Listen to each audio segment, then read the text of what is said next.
are approximately 90,000 teens in the city of Baltimore. Adults and teens don't always agree on what it's like to grow up in this city. Even though adults were teens at one point, I feel as though they don't really understand us too well. I mean, I'm 19 now, and I feel as though a lot of adults don't relate to young people. The problem is I don't think adults really understand the whole nature of the relationship with the teens. Do I think adults understand teens? Of course not. No, I don't think they understand teens because they don't know what we're going through these days. And we got all this pressure on us. With all their responsibilities, adults can forget that youth deal with many pressures as well. In Baltimore City, 11.6% of youth drop out of school. 4,500 are arrested. 65% of arrested youth have previously been through the juvenile justice system. When you turn on the news or within any other form of media, most of the stories on Baltimore City teens are negative. Baltimore City teens do not have a good reputation. I watch the TV show The Wire. If we're talking about like television shows like The Wire. I believe it's The Wire. I don't know if The Wire makes that reputation better. The teens that are on The Wire are mostly teens who are corner boys and they sell drugs. And then some of the kids who are in school are either not doing well in school or they come from bad families. And sometimes, you know, when people watch these things, it kind of causes a stigmatism towards the city. You know, I feel for city teens the same way I feel for the city. You know, when I think of the reputation of the city, I think of how it's marked by things like The Corner and The Wire, and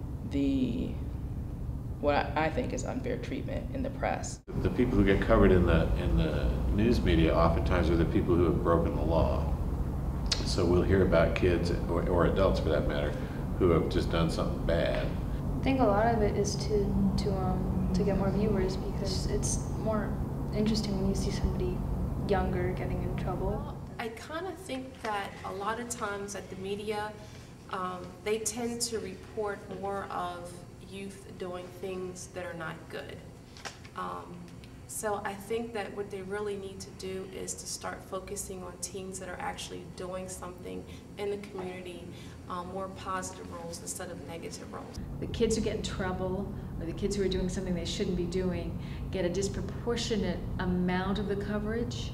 They get, you know, more time on television, more headlines in the newspaper. So I don't think that most people in the public are fooled or that they believe that kids are bad. But I have to admit, I think that's the predominant coverage, and I don't think it's true. There's a lot of good things going on with teens that's not being publicized. It is true that a large percent of youth do drop out of school and get involved with drugs and violence.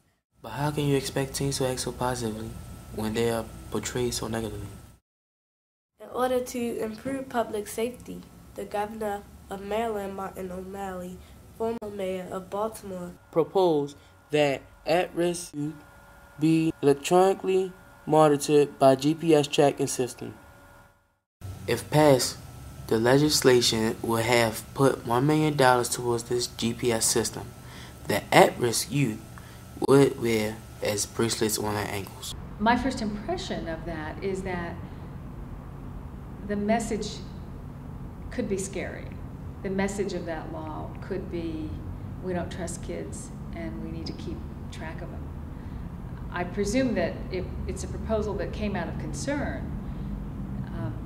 You mentioned that this was a proposal for tracking at-risk kids. I think at-risk youth means that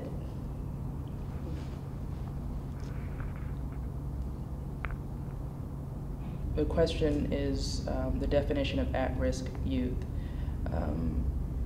When I think about an at-risk youth, I think about a young person who is chronically truant. When I hear at-risk youth, I'm not even sure what that means. At-risk youth are young people that have parents that are incarcerated.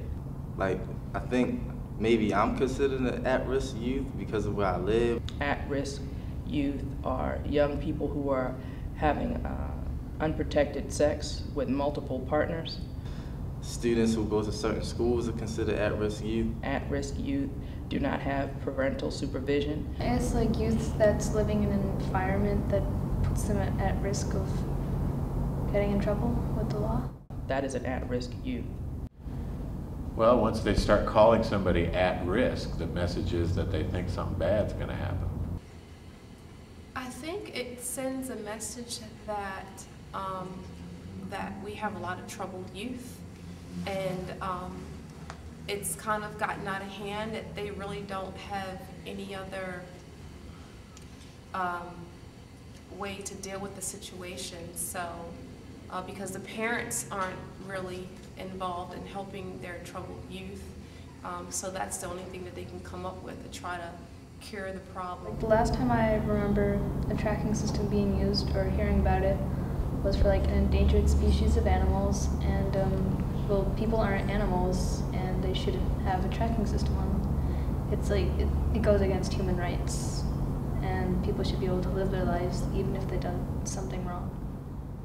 So if you're saying you want all these people to be on an electronic leash, I think that has a very negative psychological effect on people.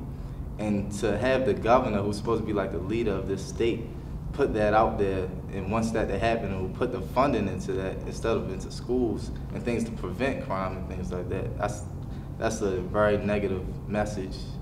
Many adults wish to help teens, yet without a common understanding. The laws and policies set for teens are usually ineffective. I think there are lots of ways adults in Baltimore are supportive.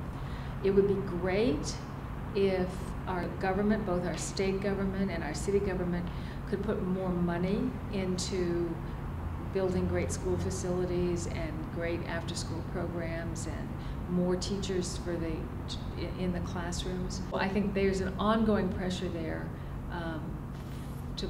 to put our money where our mouths are, that adults who say we care about young people and we think it's important that young people have resources because they're the future, have to actually come up with the money to make that happen.